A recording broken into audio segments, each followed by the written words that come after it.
It was like, pulling up to the fucking Coliseum. It was pure skating, pure hardcore, pure punk. It was all there. Sanctuary of sorts, Nirvana, I don't know. It was a place of peace, and it was a place of rage. There's all manner of ways to spend a simply gorgeous August day near Washington, in the pool, on a hayride, on the tennis court. For the daring, there's this. This is what the skateboarders call the best ramp on the East Coast in Centerville, Virginia. Most summer days, these agile young men strap on their $300 to $400 worth of equipment and make like human pendulums on the U-shaped steel ramp.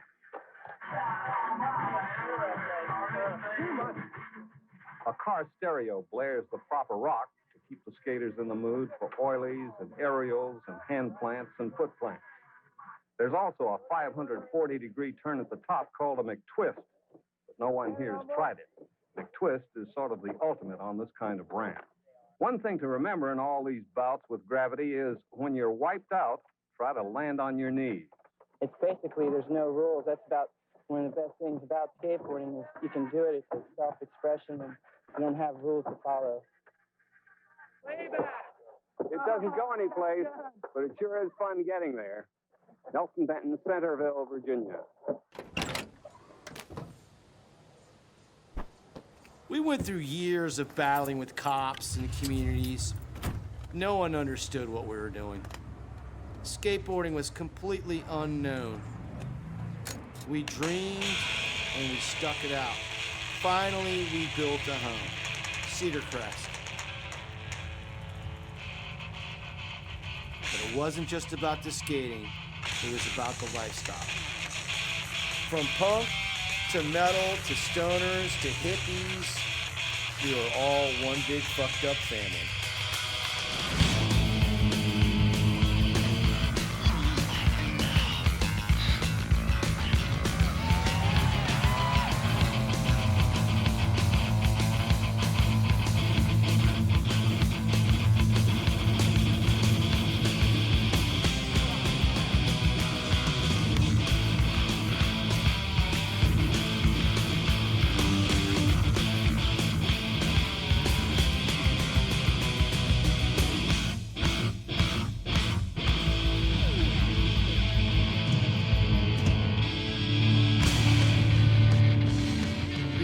Our scene at Cedar Crest evolved.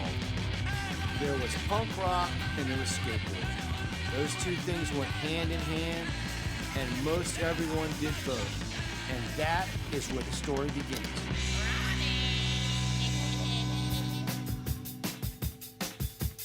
When I first started skating, there was this sort of debate about, like, is it a hobby or a sport? Is it a hobby or a sport? Is it a hobby or is it a sport? And then, like, a hobby would make it like a yo-yo or a hula hoop, and a sport would make it like soccer or tennis or football. It was neither. It was a discipline. You know, it was something to fucking do that you could do. You could really commit yourself to with your friends. For me, like, it was a very social thing, but it was going into the world and using this, like, implement, this tool, the skateboard, to redefine everything around me. Anxiety-based teens going out fucking raging, man. That's what it is. It's just a way of life. It started in the 80s, but we didn't leave it in the 80s. Late 70s, British, all that British punk stuff we got into, and then the Ramones, and then, it was done from there, Regular rock and roll wouldn't work at that point. And the acts that they were singing about has so much more to do with what I felt than, Sweet Home Alabama or fucking Green Grass and High Tides Forever. When punk came along, that was really the world I was looking for. That's about redefining things. Skateboarding was the perfect training for that. As soon as I got involved with punk, I was like, I know how to do this.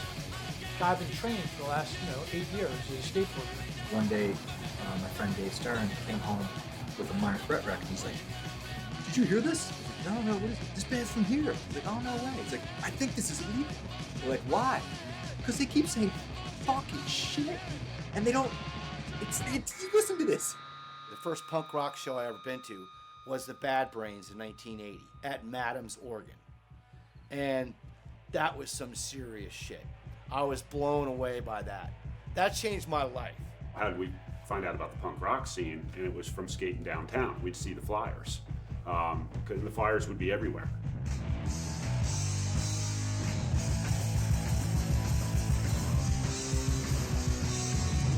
When we started skating a lot, and we started finding out all this other kinds of music, you know, it was prevalent. It was hand in hand. It was just wedded together. Like it was skateboarding and punk, or skateboarding and hardcore. It was just like that. There was no difference between it. Pretty much everybody did both. And when we go to a session, but first of all, when you go session, when you go skate, there has to be music playing. There is no quiet session. Feels good, sounds good. Get all pumped up. I mean, are you gonna go to the gym? Are you gonna listen to, classical music and get all pumped up? No. It was just the energy level that it kept up. You know what I mean? I mean, Punk rock and skateboarding seemed to go together perfectly, because punk rock was the antithesis of any of the top 40 crap that we were getting spoon-fed. And at the same time, skateboarding was the anti-team sport. I think we had our own way to rebel against not just our parents, but just the government itself, because we were actually in the bellway. The skaters could get away with it, and they don't have to be all punky. But they're having a great time, and they're making a statement. I think the whole Reagan era, people were pissed. They're just looking for something to do, just bored out of your mind with, what you were supposed to like. Here's this, here's that. Nobody wanted to get force-fed. We just created our own thing. There wasn't the internet to go out and find out the cool stuff, so you had to find the cool spot. You had to make it, and that's what we did. We made Guar. The music and just the whole energy and the whole enthusiasm, being part of it has definitely made such an impact on me even throughout my late 50s. Skateboarding isn't so much the center focus of this activity. It's like having a bunch of friends that are doing something that's slightly subversive and a little bit against the grain of what your folks would have done for themselves. You add to it the music, and then you have an entire movement. And it's like, it's us, not you guys. This is something you guys don't understand.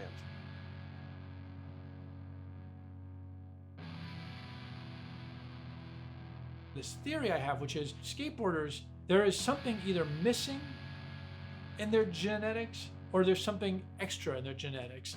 It's either the thing that's missing is the ability to fear, or the thing that has been added is the ability to not fear. It was the skate park era where we really started to skate seriously. Problem was, most of the local parks sucked, except for one, and that was Skate World, Alexandria, Virginia. It had a 9-foot pool that opened up. It was just the deep end. There was no shallow end. So there's no shallow end. It was fucked up. Skate World was the first one. I was there the first day it opened. I was the first paying customer. That was like where we all came together and we learned how to skate vert, that little pool, I was at Skate World in Alexandria, in that pool, and I was just doing these incredible backside edger carves. And I just was pulling them off. Like, when you had the line, I just drop in, and I would just hit the line, and I just do an edger carve around on the coping, just barely touching the coping. And there was a kid up there, and he said, "Whoa, that is insane what you're doing." And the moment he said it, I thought, "Oh my, yeah, he's right. Like, if that thing goes out, I'm done." Like, and I could never do it again.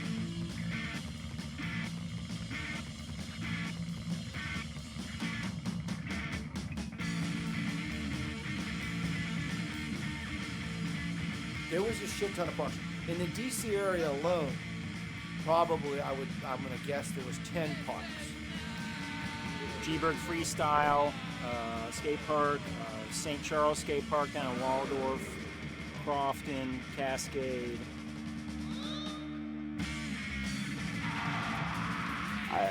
Seriously, I think within the year I started skating, the skate park closed.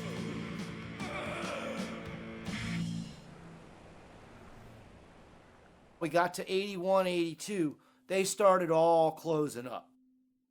The parks got sued, and even though they had insurance and waivers signed, the courts were still going with the people, and the parks were losing the lawsuits. During the skate park era, there was thousands and thousands of skaters. After the demise of that era, where did everybody go? So, you got one guy wondering where everybody went because the favorite meeting place is gone. And the parks were gone. Skate parks were gone at that Skateboarder magazine died. Action Now started up, and that basically just killed skateboarding. Well, we got the first Action Now magazine, and it's got like BMX and horse racing in it and all kinds of weird shit. There is no internet. There is no cell phone. Back in the day, we had to work for it. Call, guy ain't there, supposed to meet him. Oh, where you at? It ain't like you're just like, deet, deet, deet, deet. They're like, oh, fuck, where is he? Oh, shit, I hope I'm in the right place. You know what I mean? That was the advent, the time of the zines. The zines came out. These are homemade skate zines. And they connected the dots between skaters state to state.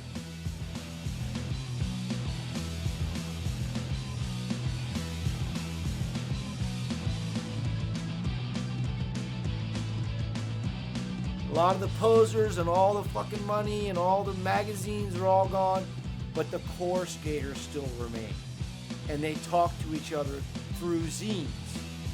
You pick up a zine and there'd be a fucking guy's number in there. So you called it. What's up? I don't know. Come on down, sesh.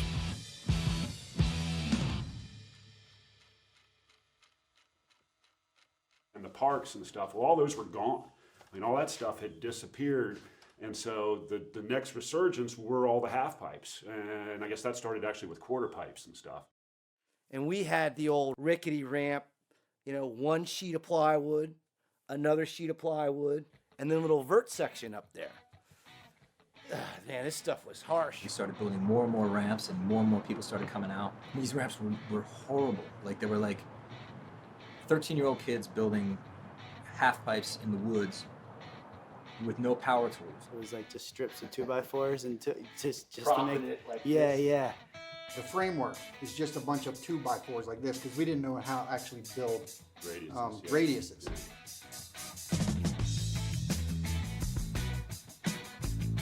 So we would end up stealing plywood and 2x4s from all the different construction that was going around at the time and put together these horrible ramps, and it's just something we did every day.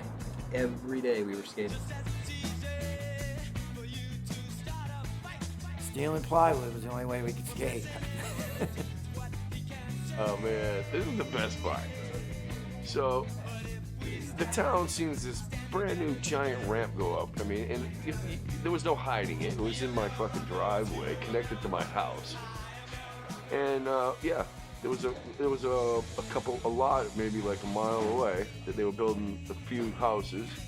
I borrowed my buddy's truck. We took 2 loads out of there with a flatbed, and just built the fucking ramp the next day. And then no one said a fucking word. I spent most of my youth robbing construction sites, stealing as much wood as I could get my hands on, and building as many ramps as I could. It was steal all the wood you could, when you could, and just build something. I was the first one to build a skateboard ramp that the Bethesda boys had. It was off Connecticut Avenue. And it was just a small little plywood ramp. We kind of had our own little dynasty. We all rode for the Sunshine House, Bethesda Sunshine House. We were hooked on skateboarding from that point on. Skateboarding wasn't a really accepted thing, as it never is, and it still continues to be the kind of this, renegade sport, if you will. But back then, it was like, there was nobody else that did it, and we kind of had to make the situation ourselves. And that's when we first encountered the toke teamers. They would come up there and skate with us. And the toke team guys, they all had their own thing going on with Annandale ramp and the several ramps. Any ramp was a location. People would come. And then in those locations, people were sharing information. They're sharing fanzines. They're sharing tapes. They're sharing music, culture, whatever it is. Like this ramp that we built, we go up there every day, and then one day we show up and like Brian Baker from Minor Threat's there with Opie Moore from Negative Approach, or like, you know, dudes from Double O are coming by. It's like this weird. It was Ian MacKaye was up there one day. Around that time, other people start coming out. So running into Micro, the Toke team would come up, and like these were big, scary. You know, these were like 8 years older than us, so they were big, scary men with mustaches and like drug problems and records. So we would skate World even when Skate World was closed. Finally, it got bulldozed. We had migrated to Annandale ramp. And that's where the faction crew was, which was Steve Henson, Scott Bishop, Scott Lazama. Well, and Micro. And Micro. And Micro built that whole thing pretty much. Him and the owner, Jeff Jablonski. It had about, 20 sheets of plywood on it? Layer after layer after layer. The thing literally was this thick with plywood. Annandale was a great community spot. The Annandale ramp, also known as the A-Town ramp, is a perfectly U-shaped structure built out of the old Rampage ramp plans. Rampage was a company that sold ramp plans, architectural renderings for building ramps.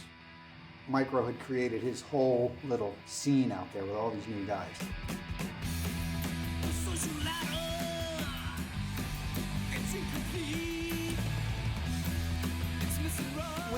We were back in the woods, you know, this is, 79, 80.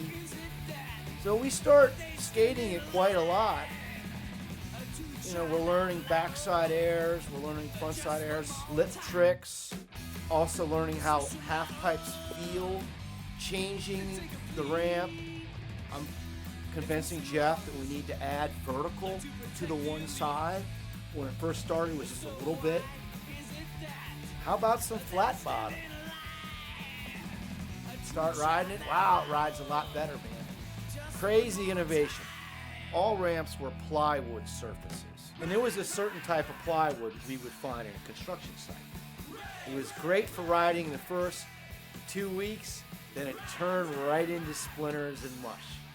And the plywood was just more, East Coast gnarly, pump harder, and splinters on your hand. I remember doing a layback slide and having a splinter come out like this big, go right through my finger, I don't know how many splinters I pulled out of my ass, my legs. I had splinters going through my leg, like going through here and sticking out here like somebody shot me with an arrow or something. Things are changing rapidly. Boards are still changing. New stuff's coming out. New tricks are coming out. Tons of tricks. You couldn't keep up with them all, you just couldn't. I learned a lot of tricks at A-Town, man. It was a perfect ramp, And then the Toke team found Annandale. They were completely killing the place. I had no idea who they were. They all had long hair. They all looked like a bunch of dirty hippies. And come to find out, they were known as the East Coast Toke team. Man, those guys really brought serious competitive heat into skating. I mean, shit started going up.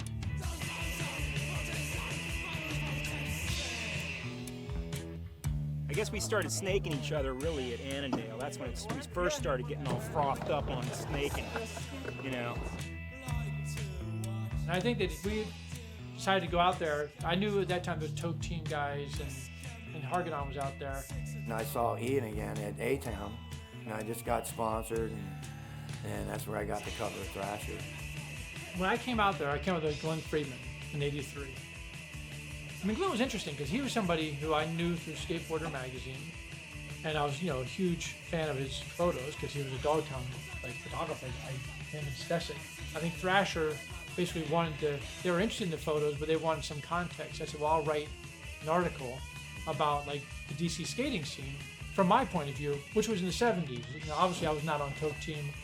I felt a sense of this is the DC skateboard scene.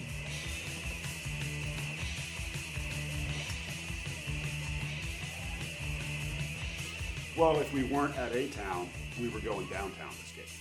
Saturday morning, we'd wake up, we'd all bail into all the cars and just head down to DC for the day. We were going downtown and skating. Freedom Plaza. Freedom Plaza, Malcolm X, Pigeon Bowl. And it was in a very sketchy part of town also. Very scary. We just went deeper into the city and found another fountain that had been turned off for the winter. For the winter. Late 84, and we got the word from Jeff's dad that the ramp was gonna get shot. We were losing our ramp. We had the final jam at A-Town, and that culminated a lot of stuff. I mean, that was the kind of the end of an era. That's what happened to all the backyard ramps.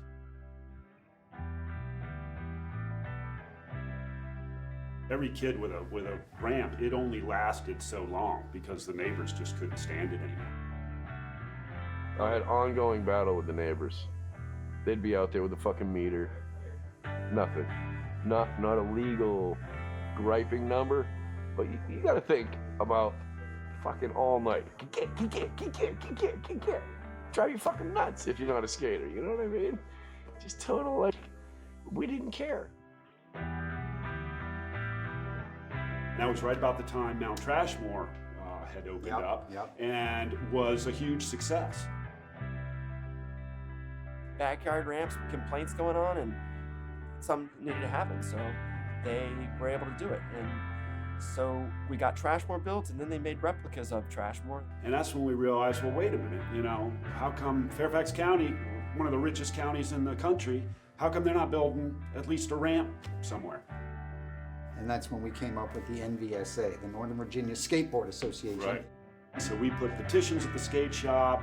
We started the NVSA. We had kids sending us, you know, $5 or $10 or whatever it was to join. And if you joined, you even got a free subscription. You got a free, you know, it was either A-Town Mag or BWNSM with Bruce and Wade's Skate Mag, because we couldn't come up with a name. Well, we started Lapper because of the final demise of A-Town. They were having a final jam, and we wanted to make a magazine out of it. Me and him used to take photos. Crazy amount of photos.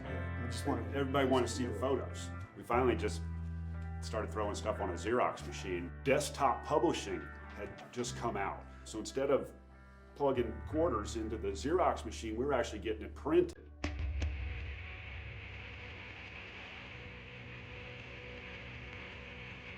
So Annandale was gone, and we migrated temporarily to Goshen.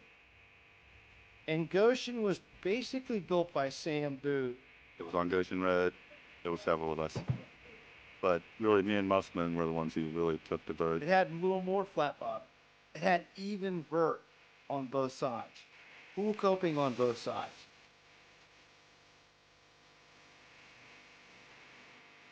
Wiggy's ramp, we didn't mention Wiggy's ramp. Oh, Wiggy's ramp was like the typical backyard, Potomac, oh, the neighbors hate you, tear it down, out there with sound decibel meters, and the county shutting you down and giving you citations. Wiggy's house ramp had that jam.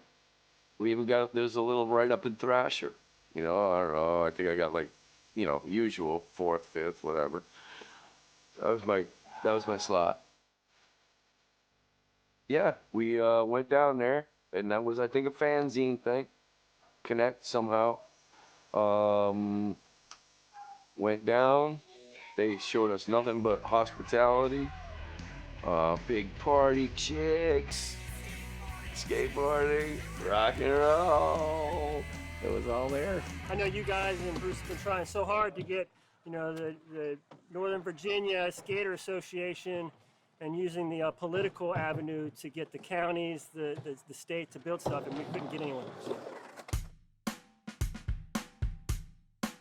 We've been run out of most backyards. Park and rec departments wouldn't do shit for us. We were desperate. We were getting some attention, you know, we got newspaper articles and stuff like that, but they weren't, you know, county, they weren't doing anything real quick. And right about then is where Hooper stepped in. Freshman year of high school, I come into math class one day, Mrs. Haney's class. I'm pretty sure she was drinking. And Mark was in the class. And he came in with a homemade skateboard that he had made in shop class. And he saw my skateboard I made in shop class. He goes, "Hey, Mark, this is 7th grade. can you build me one of those boards out of ash with a kicktail? It looked like a Gordon and Smith kind of thing. And sure, I said, sure, give me $20, I'll make you one in shop class. And that's how Bruce Adams and I became best friends. And everyone would come to Mark's house for these giant parties. He had a pool in his backyard. That's where we did build the original egg bowl. The thing is, like, you dropped in, it was just the U-bowl. All right, so yeah, in the Annandale years, I skated with, of course, Bruce Adams, Mike Kresge, and Mark Cooper was also one of the skaters there. And me and Mark skated together. And Mark had approached me and said, you know, his father wanted to put this ramp in a country club. And I was like, what the fuck is this dude talking about? Well, it was kind of like Bruce and I had acquired some plywood off a job site, and we were riding around with a stack of plywood that high, thinking where we're going to build a ramp at. So I said, hey, Dad, can I build a ramp somewhere out of Cedar Crest? He goes, yeah, no problem. And at that point, we more or less abandoned politicians and the association and just concentrated fully on designing and building Cedar Crest from literally, you know, conception to land clearing to building the whole thing.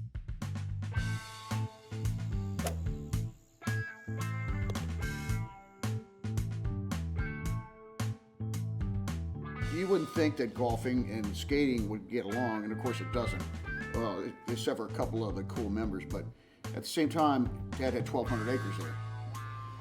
It was a dismal place back in the day. There was a bunch of smoking, cigar, whiskey drinking, card playing guys in the back room, and it was a sketchy place. You know, it was dirt roads, and it really wasn't a country club per se. It was more like a golf course for degenerate old people. And it kind of changed after Dad took over the place. We did the outings and the pavilions, and you know, all the corporations would come and all the bar tournaments, and we turned it into something really nice. Oh man, my dad was born a super poor guy. That kind of inspired him to better himself, and boy did he do that. Charisma galore, just had all these friends and all these projects going on. And everywhere you went, he had action. I mean, he knew everybody. And he was putting deals together and making money, and everybody loved him. And he'd have these huge parties up at the office building. I mean, he was just one of those quintessential super guys. Everything Mr. Hooper did was big. Him and Mark always thought that way. The next thing I know, my dad says, hey, why don't you go over and talk to my architect buddy at the office building? And I said, really? This is getting interesting. And he said, I'll pay for the materials and I'll pay for the architect. You all do all the work. And I said, okay, that's cool. I can go along with that. So we go out there, and I look on the map, and I see 3 counties, and I'm like, I'm going to put it right here on the cusp of 3 counties. I think that'd be really cool for certain reasons, of course. So we took it upon ourselves to go out there and start clearing the woods. We got some chainsaws, Mark, Mike, Wade Heron.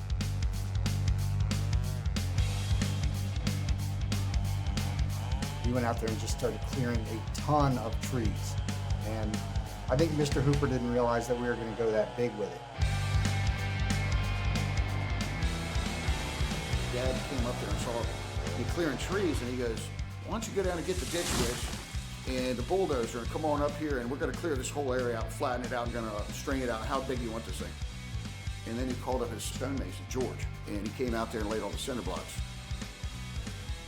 That's how serious he started taking this. And the architect had drawn up this big, elaborate half pipe with roofs over it and a big room on the back of it, like a 2-story apartment. They wanted specs for a ramp, and I was like, what? So I came up with my dream specs. So I was like, make it a little bigger, 9.5 train, okay? And we're gonna go wider than before. We're gonna make it 24 feet wide. The vert itself had to be measured at a certain distance, essentially wheel to wheel vert, which is approximately 18 to 19 inches of vert. Seemed like it took, if I remember correctly, 8 months to a year, and just the planning and, you know, cutting the trees down, getting things ready, and then all of a sudden, bam, it's going on. The property was on 3 counties.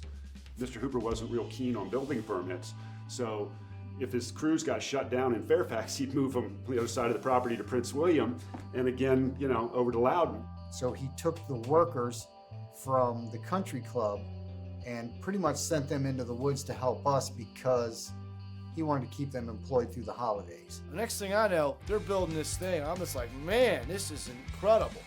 Cinder block foundation, 2x12s on top of it. This is the way a townhouse or a house is built.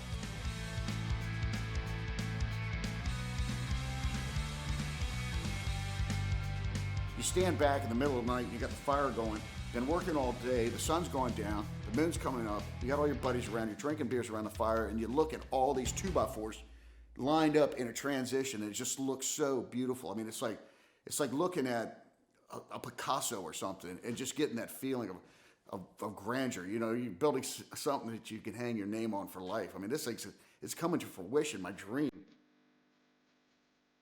Now that the construction was actually happening, it was like a dream. Our dream was finally coming together after all this effort and having nowhere to go. This was going to be something we owned.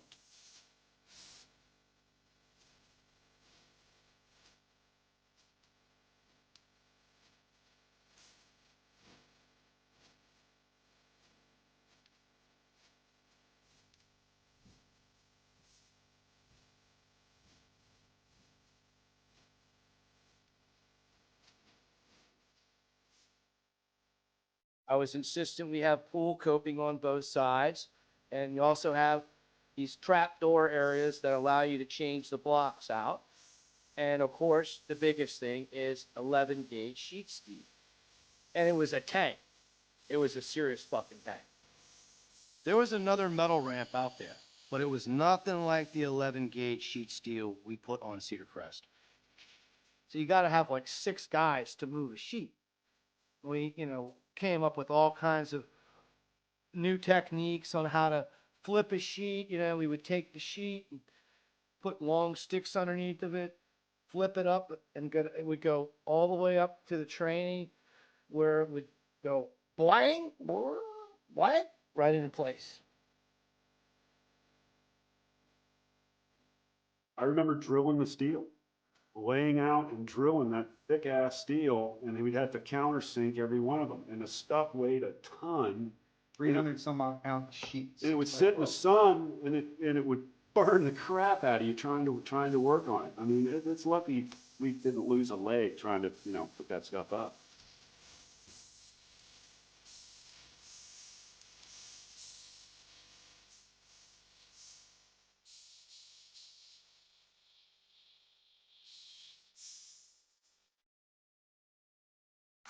We were just thinking we finally have a place where we could skate in peace and not have the dread of it being torn down, because we knew that there was a big investment being made by the Hooper family.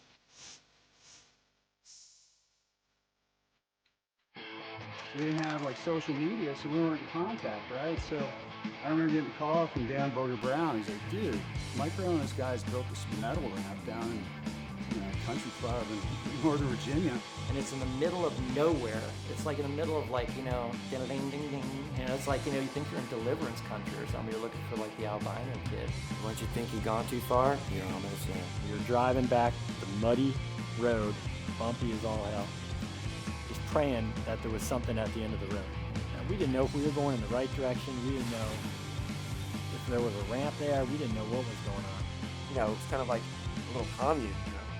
It's weird. You're driving on this country club. It was before our first couple times, and you go on this private property down this windy road, and I heard actually there's some weird cult religions out there with their little compounds out there. I don't know which ones or whatever. You had to know where you were going or be with someone that knew where they were going. Going down that freaking dirt road, blazing through the trees, you had to speed. You knew it was at the end of the trail. You knew. The Coliseum was there. You come out of the break in the woods and it's,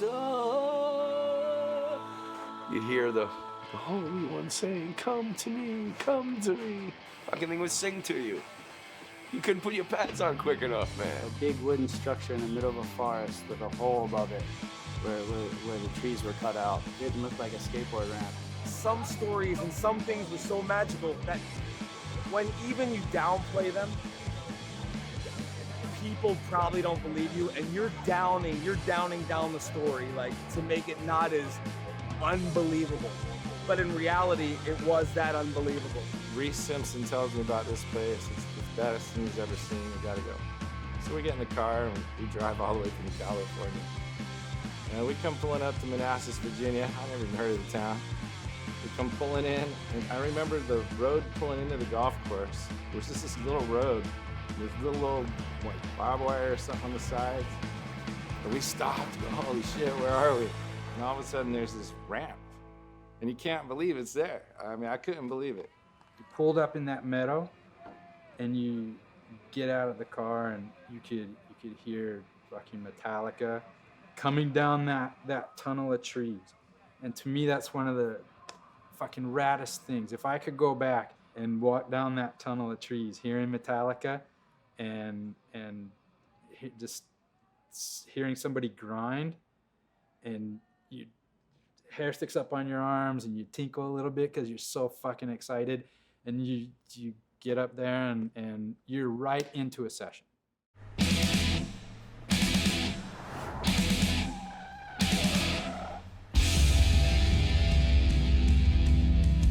ride it, you're just like, wow, never skated anything like that in my life. Things like this don't go on all around the country. It's a special privilege that we here have, and there's just no way to explain it.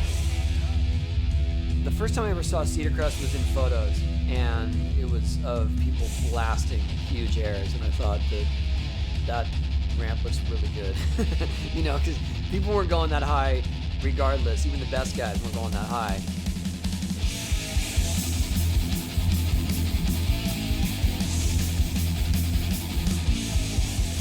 It was a mind blower, you know. Like, it was nothing like the crappy ramps in California, you know. Like, all of a sudden you saw what you could really do with a ramp if you build it right, you know. And the steel surface was pretty new.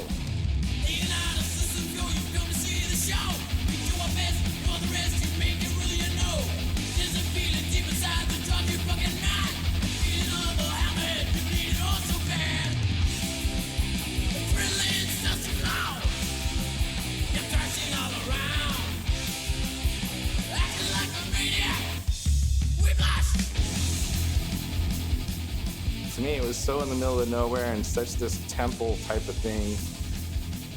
Take a couple rides and it just changes everything. Damn, game on.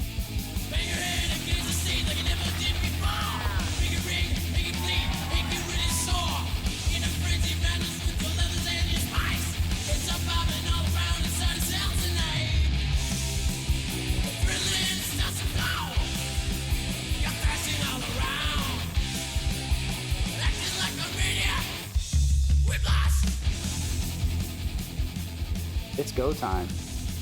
And people went for it. And it was awesome.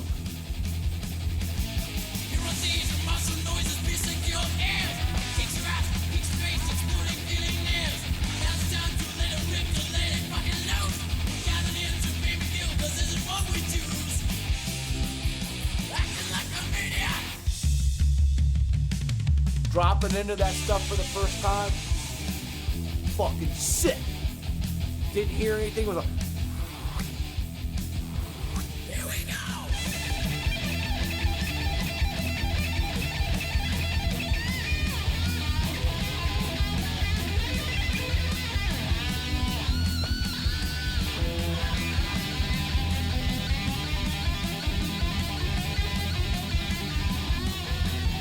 It's not some business built this. Some guys built this, and it's the best ramp that we had ever seen.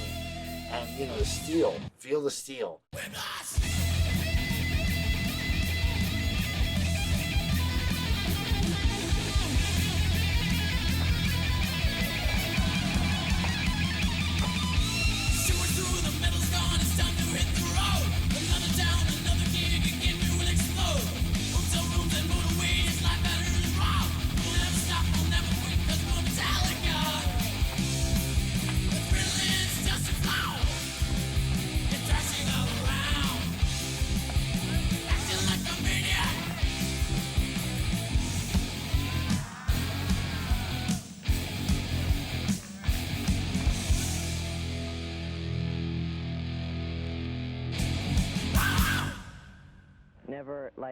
never gets dull. It's always fun. A lot of people consider it a hobby or a little kid sport or something, but I consider it more. It should be a sport. It should be in the sports page, you know. Who won the skate contest and who's ramp, you know. To the veteran skater, there's nothing like catching air, and people from all over the country come here to skate. This is the only public skate ramp in the county, and skaters argue it may be the best in the country. Mark Hooper built it. Had an old A-Town ramp in Annandale, and it got leveled. And skaters have been jonesing for a ramp, so I decided to build one. And skaters are glad he did. He lets anyone use it. The policy is no cost and no risk. Skating has its dangers. There's been at least one minor accident here each week since it opened, and even a few broken bones.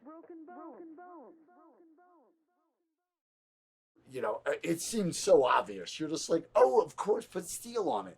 Put steel on it, no duh. It just was mind-blowing. It was fucking huge. It was like the biggest thing I've ever seen, like telephone poles all the way around it and stuff like that. It made no sense. Well, I only got to skate Cedar Crest once, and it was immediately easy to skate.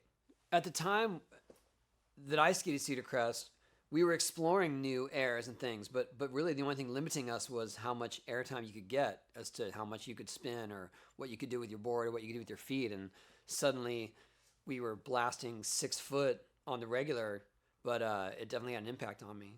It was just perfect. And like every other ramp, you look down the line and you know, the vert was hit this way, that way. The coping stuck out more, less here. And it's not just how much transition you have or how much vert you have or how much flat bottom you have. It's how much flat bottom, transition, and vert that you have that really makes the ramp work, you know. And that ramp was just put together perfect. And that's what I remember is when you start, you know, doing airs back to back, you know, that rhythm really worked like a nice song that you're dancing to. The speed that you got from the steel was just so amazing. Steel was awesome. That ramp, still to this day, I think was the most solid ramp that I ever skated. When you went to Cedar Crest, you know your airs were a foot higher, your tail's gonna smash that much harder, your grinds are gonna be gnarlier, and it was just on, man. That ramp elevated everybody's skating. You know, the guys would come in from out of town, but it was, everybody who showed up there knew about it and we knew them. They start coming in as like tribes. The Pennsylvania guys and the Virginia Beach guys and then the Texas guys all moved there and literally settled down there and became bike couriers. Guys just moving up there from wherever you were, going like, you know what, we've got the scene wherever we're at, but this scene is even more killer. Every week got to skate with another legend. Think about it. I went and got an apartment in Maryland just so I could hang out and skate on the East Coast. And you guys, the West Coast was done. That was like kind of like all the pilgrims coming to one Mecca, you know, all coming together. I mean, that changed all of our worlds. It was fast, it was crazy, and the sessions were epic.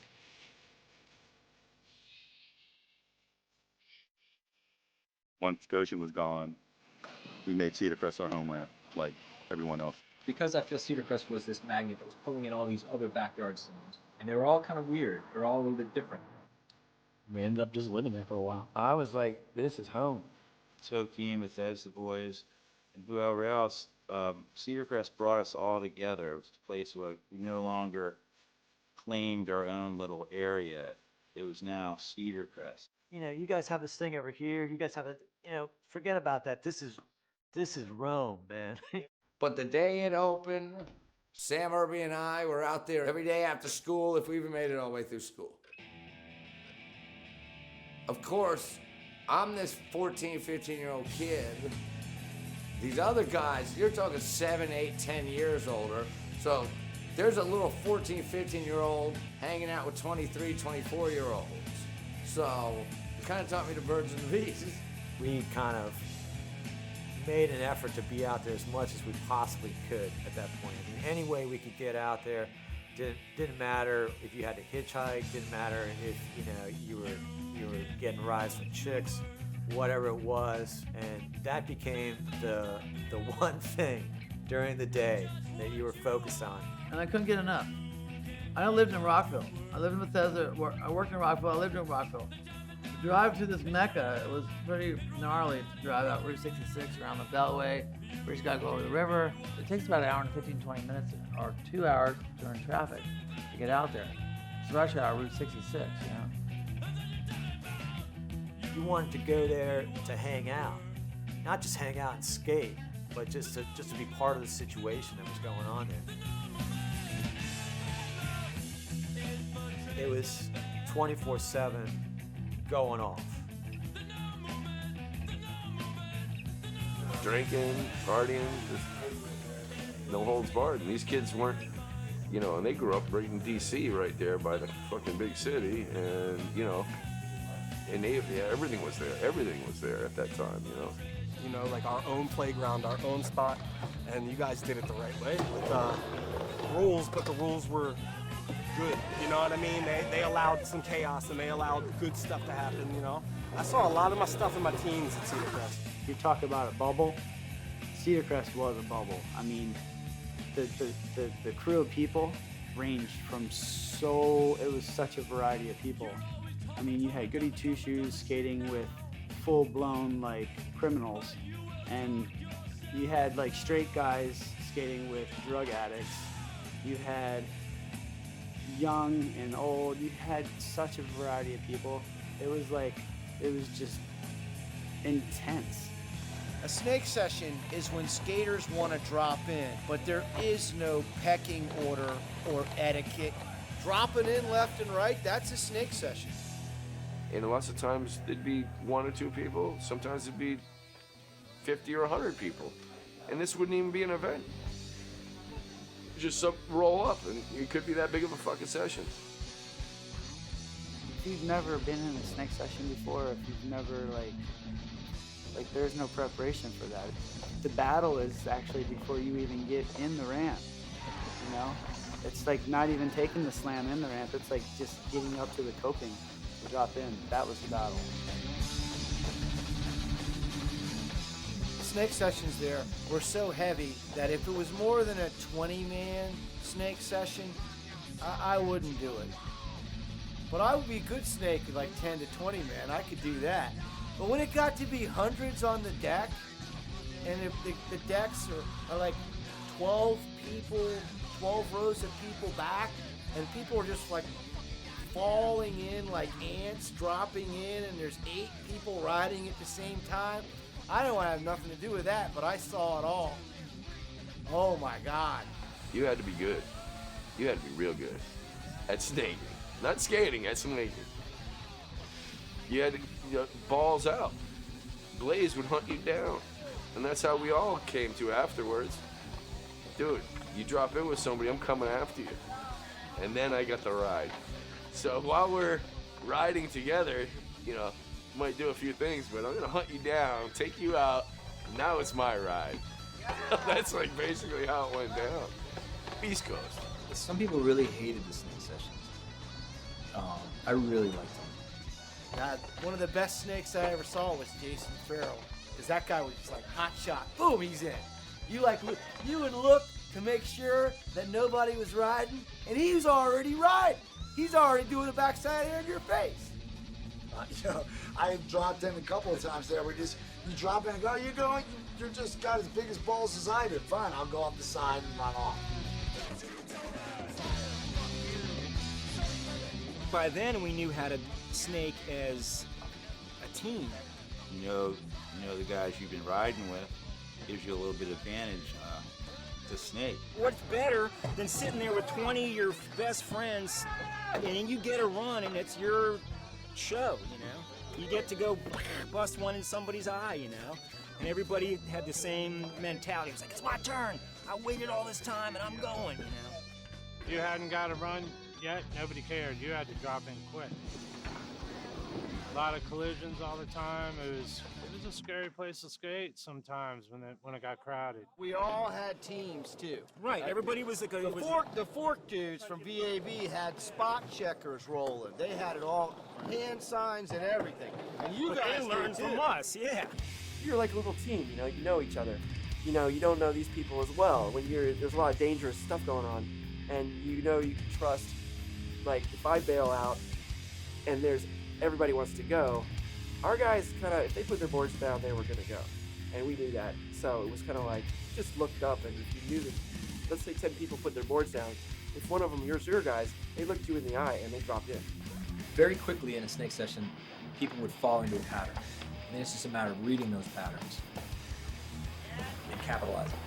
And that's just what people did to stay moving, you know, to stay relevant. And then the more you drop in, the less likely someone's going to drop in against you. It was big boys. We were playing with the big boys at the Crest. There were days that you get there and the gnarliest fucking dudes were just going and going and going and going. And you stood in your line. There's a pecking order, and you stood there with your flamingo leg with one foot up on your board until you got a chance and you went. Again, I don't know. It sounds dramatic, but as a kid, it was fucking dramatic. We didn't really go there on the norm just to go session. We were always kind of going there because there was a jam. There was like a festival going on. So you would get there and you haven't skated this place in so long, and you would show up, and it was just so intimidating because you got some heavy hitters there just killing it, and then you have 4 or 5 rows of people before you even get to the coping. Like, I remember being just this little scrawny kid skating for like Tracker and Pal. Here I am, just this little grom, just like trying to like tinker my way up to the coping so that I can just, no warm up whatsoever. You just like get thrown into the fire. And you had to be committed. I mean, there was no thinking or dicking around. You put that board up, you went. It didn't matter if Blaze was across you or not.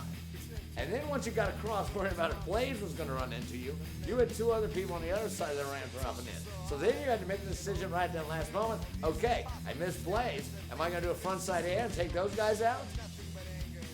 Or am I going to be nice and who is it? So you're trying to figure out who's over here. You know who's in front of you. And those snake sessions were out of hand.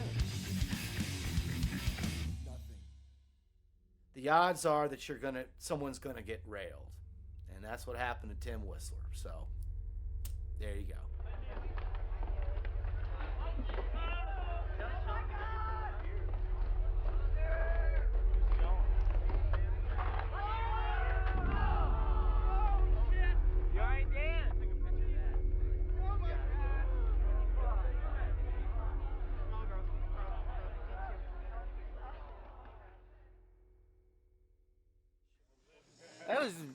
That was the last day I really skated. Yeah. That was it. That was September 10th, 1988. And that was the last real session that I skated. I got back into it a little bit, maybe made some inverts and rock and rolls on vert in the early 90s. And I basically quit skating for 20 years. Wow. Well, I really haven't ever gotten that back into it. I mean, I go tool around only or take a few runs here and there, but that was the last day I did any kind of air, any kind of real, in my mind, real skating. Dan Brown, Puker skating on the ramp at the same time because he got so heated, and they hit, and Booger broke Puker's fucking tibia and fibia in half. His leg was at an angle. It was a bad scene. Puker was freaking out. And, I guess going into shock. And everybody was like, you're fine. You're fine. And he's like, what about my leg? What about my leg? And everybody was like, you're fine. And I went down and I said, Puker, your leg is like broken clean in half. It's about a 20-degree angle. Okay? They're going to cut you open, put some metal in you. You'll heal up and be stronger than new in like 8 weeks. And he was like, thank you, brother. Because everybody's like, you're fine. He's like, I feel like my leg is broken in half. And that was one of the snake sessions.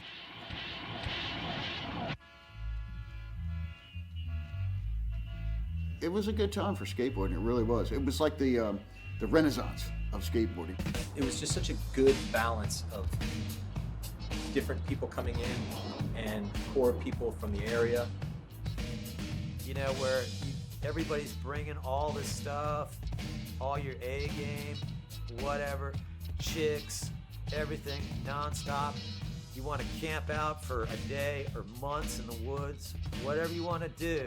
Every week, it was just an introduction of another killer skater because they seemed to all come to Cedar Crest. The skating mecca of the free world in California, right around here. It was a place of peace and it was a place of rage. And you mix the two together, it was like a fucking speedball. But I didn't know it was going to blow up like this. I had no idea. I just thought it was a ramp. Everybody's going to come out and skate. We'll have some contests and fun. Maybe a band will play. Maybe they'll drink a keg. I didn't know it was going to turn into 5 bands or one weekend we had, we had like 15 bands in a 3-day weekend. And the skate contest was great and the bands would start playing. We went through some 50 kegs at one of those jams. I'm like, wow, 50 kegs.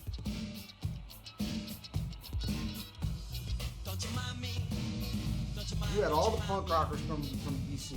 You had all the suburban kids coming from Northern Virginia. And then you had all these Manassas and Warrenton rednecks showing up at parties. So it was this big convergence of different lifestyles. And I think that had a lot to do with why things got so crazy out there. You know, we started having all the shows, bands playing and everything else. And I think that brought people out there who never knew it was there before. I mean, if you were a skater, you knew about it. But much like how we learned about punk rock downtown, seeing the flyers, I think people learned about the fact that there was a skateboard ramp out there from some of the shows. Once we went from the dynamic of having actual live bands there, it was like, this is what this is supposed to be. This is what the whole experience was supposed to be about. You're supposed to have a good time, and the music just goes with skating. And live music goes better with skating. We really didn't have anything like that in Northern Virginia, and like a place to come together and have shows and kind of a community of, punkers and skaters and stoners and jocks, and so basically Cedar Crest became that for, when we had a show there, and it was something special, and, it was something that was missing. People would come, I think, from like pretty much like all over Virginia. All the little freaks would come out of the fucking woodwork. During the day, it was a very, very normal scenario. Contest, jam, what have you. But at night, all the freaks would come out. Everything would completely change. The debauchery would start, and it would just turn into complete mayhem.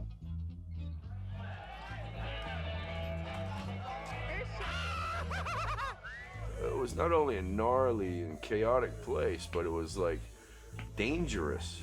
A lot of people got hurt there, and not only physically but mentally. As far as the parties and the shows, they just ended up being completely out of hand. As heavy as those sessions would get, you know what I mean, as intense, is like that would carry right into the partying. So it was like out of control. It was Tie Man from, I think, Coat Hanger Delivery, who contacted us about playing a show out there with Token Entry and HR. And HR was supposed to be the headline act, and I'm pretty certain he never showed up. Like, we just sat there waiting around for him and then finally packed up and left. I heard that it was like a giant skate park in the middle of a country club, which made no sense at all.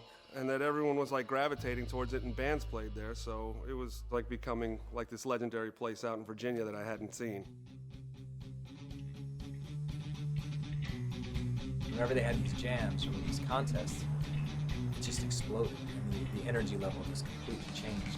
Just all kinds of elements, from little skater kids to parents who brought their kids because it's a ramp and it's a jam and it's an event, to the hardcore stomping punk mosh pit guys, to out in the country, Northern Virginia kind of redneck drinky guys, and they didn't always get along with each other. I mean, you'd have brawls breaking out in some of the pavilion shows, indoor shows. I mean, it was always between a mosh pit, the violence of a mosh pit, plus rednecky Centerville drunky guys who don't like that music or them people anyway. I never understood people that went to parties they didn't like.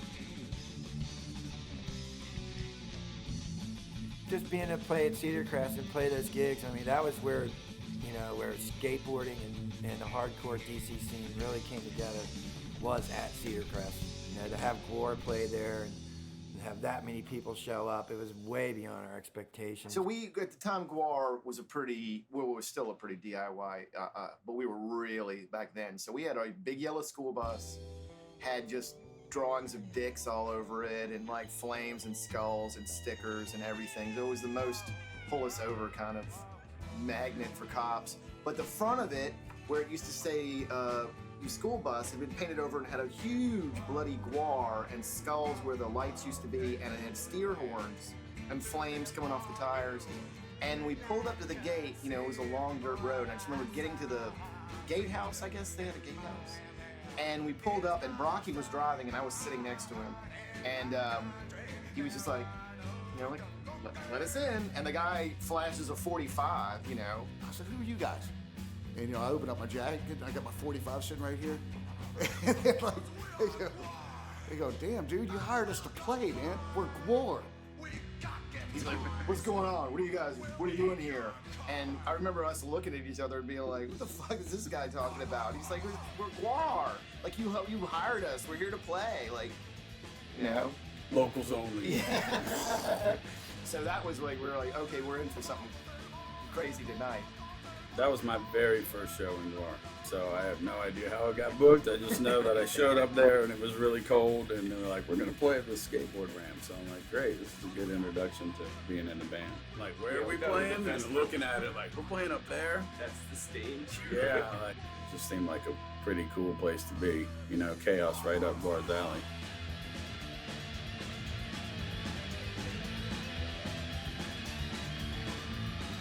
So everybody's slam dancing at the bottom, and they're spewing stuff out. And people are slipping on it and slamming. I mean, I was like, whew, this kind of looks like hell.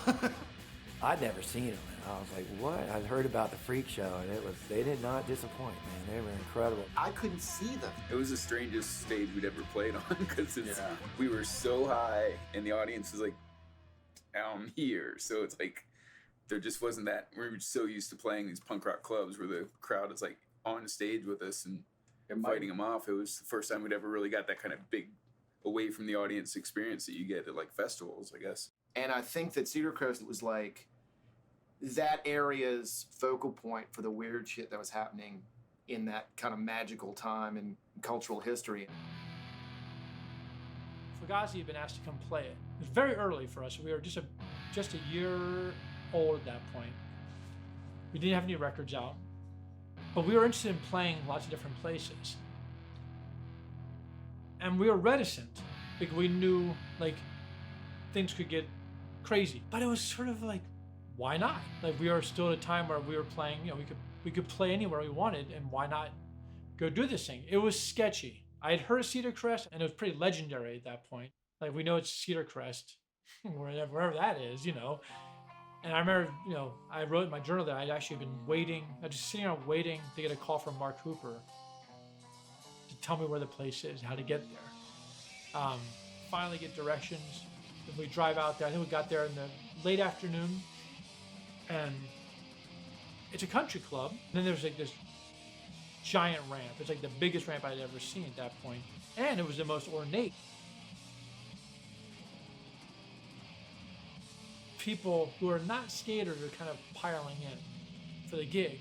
Earl, the drummer of the Bad Brains, was hanging out. I don't know why. He was just hanging. You know, there's just all these people there.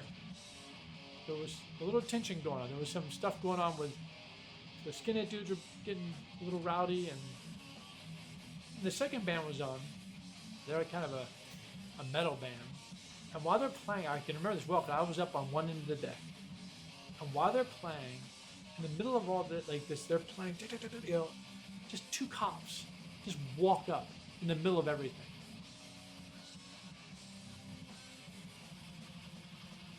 And they're just like yelling stuff, like cut it out, you know, cut the music. So I go in and I turn the breakers off. Well, when the breakers went off, it turned off the electricity to everything. Lights go out, music goes off. This is like so crazy to be sitting in the middle of the woods, and then everything just goes pitch black. And then you can see clearly, like just little, what looks like tracer bullets just flying down towards the middle of the ramp, and hear bottles breaking. And I realized that everyone's throwing their cigarettes and their beer bottles at the cops. and you can see like these like glowing cigarettes flying down, and you hear cops going, "Put the lights on! Put the lights on!" They were pissed off. Let me talk. They were mad. I came out from underneath the ramp, and the guy hit me in the head with a flashlight, like to kind of grazed me. I was like, "Whoa, whoa, damn, dude! You told me to turn the light. Just turn that shit back on." So I go back in, turn it back on. And you see this cartoonish breaker. When the lights come back up, cops are just covered with spit and beer, and they're like totally in a defensive posture, and they're like, and then things start getting very, like, they're getting serious. Now the cops are really mad. And I come out, and I'm balls tripping, right? I'm just saying to myself, man, I'm like laughing, having a good time with it. So the cops are like, they are saying, that's it. More cop cars are pulling up, right? Things is just starting to get heated. And the cops say, show's over. But I remember walking back towards the parking lot to see the scene. And I'm walking towards it, just all these people are walking out. I start hearing When I got out, I realized it was 3 jurisdictions of cops. Loudoun, Prince William County, and Fairfax. They had people detained. Their tires were slashed, supposedly. I don't know much about that. I didn't see it. But it was just a clusterfuck.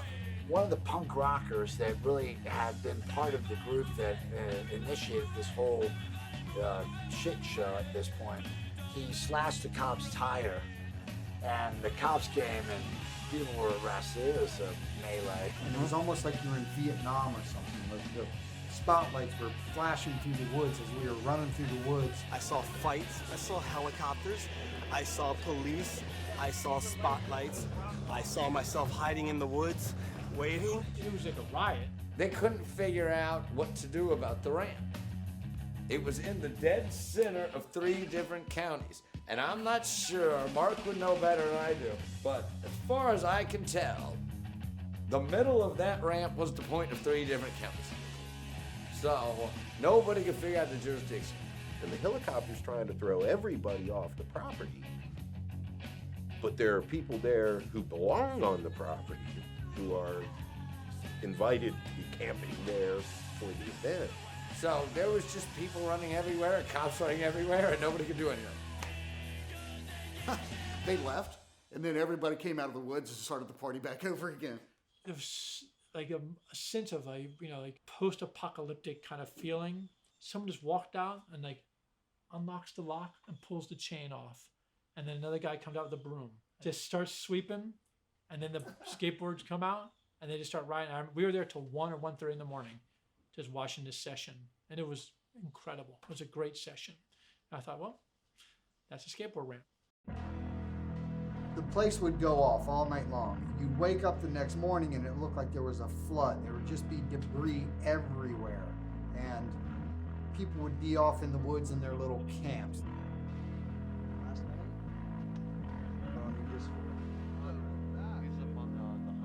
We all practically lived out there at that point. So, all the other things that you come with youth and punk rock. We're going on, yeah. But there was never, the place was never, I didn't think, so out of control.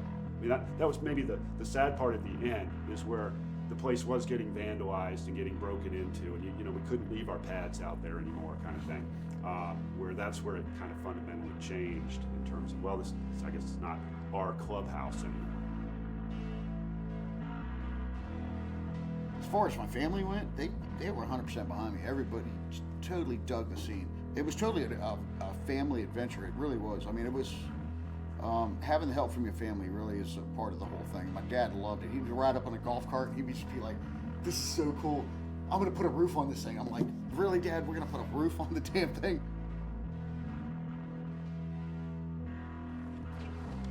It was always a big ambition of Mark's to make, it's not just a skate thing, it's the marriage of skate and music. And we did have this, not ownership, well, we did own it. We owned that property for a moment during those shows. And it was a great time. To watch the evolution of the ramp, watching it start as just this thing in the middle of the woods, decks, the catwalks, eventually the roof. Every time we made improvements, it changed the whole game. It changed how the bands played, where they played, how many people we could have there. So it was just amazing to watch the metamorphosis happen. And then it all started to wind down. Everybody started going their own direction. Mr. Hooper started to have trouble out there at the country club to the point where the place almost became abandoned. Bam, bam, bam, bam, bam. Everything just fell. When the cookie starts to crumble, it's kind of hard to stop it, and that's what happened. I believe in '92 there was some interruption where the country club was under some stresses and they decided to close the ramp down and nobody could go there. And he lost $7 million, and then we had to borrow that money, and then we couldn't make the note payments. So the people, the loan sharks that lent us the money, foreclosed on us, came and took the place. They took over and tried to manage it. Basically what they did is they ran it into the ground. They took away the outing division, and that was our cash cow.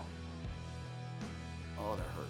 To watch that happen. It became almost like a ghost town where you could watch it just slowly get darker and quieter, and then eventually it got destroyed. I mean, all that time wasted. I mean, the skate gods are just raining down hate right now for these people that did this, man. I just, God, what the humanity to tear something down like that and then think it's right. Oh, come on, man. How uncool is that shit, man? Really, think about it. Tear down something that beautiful. It was more like the death of an individual, a very special individual. Something there. It's just there's never anything like it. There's never going to be anything like it again. So this is the actual archaeological dig for the Cedar Crest vert ramp. Here we are. This is it. This was the space. This is the whole space.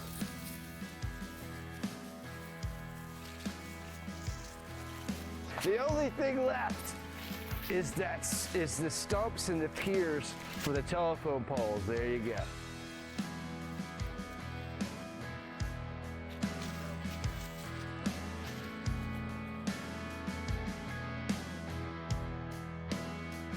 It wasn't that we had built one of the greatest ramps. It was that we had built the greatest skate scene.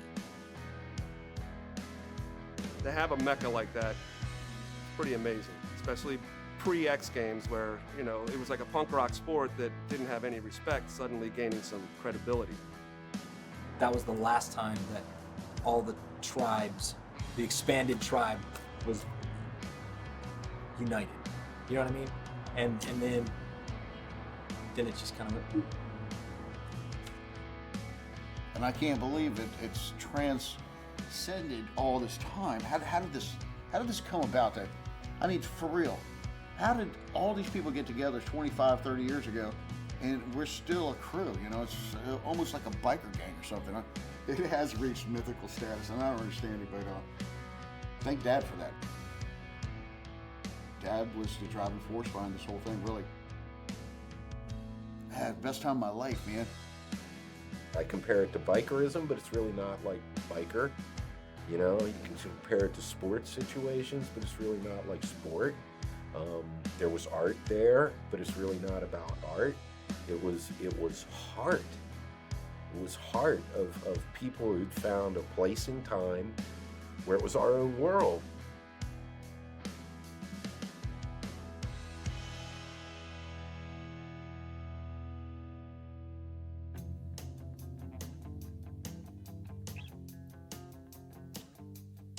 There's a red house road, and lies beyond it something like a chicken coop. Not sure though.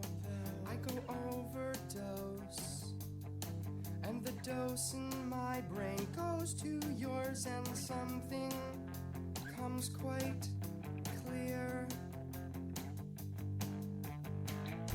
Smoke isn't day, but you'll grow.